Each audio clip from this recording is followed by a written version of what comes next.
বন্ধুরা, আমি আজকে চলে এসেছি রোদে ডিম ভাজার জন্য। সকলেই শুনি রোদে নাকি খুব ডিম ভাজছে, তো আমিও ট্রাই করতে চলে এসেছি। আসলে কি সত্যি রোদে ডিম ভাজা যায় কিনা, আর সেই ডিমটা আসলেই খাওয়া যায় কিনা, তো দেখা যাক। তো আমি ফ্রাই প্যানটা রোদে আধা ঘন্টা আগেই রেখেছি, আর এখন একটি ডিম ভেঙে দিয়ে দিচ্ছি।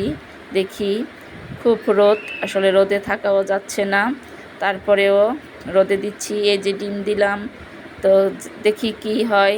তো আমি আধা ঘন্টা পরে এসে দেখলাম আমার ডিমের এই অবস্থা। তো এরপরে আবারও প্রায় 1 ঘন্টা পরে এসে দেখি ডিমের এই অবস্থা। তো দেখতে পাচ্ছেন আপনারা। আর এটা হচ্ছে 2-2.5-3 ঘন্টার পর এই হচ্ছে ডিমের অবস্থা। আসলে কি এই ডিমটা খাওয়া যাবে? আপনাদের কাছে এই প্রশ্ন রইল।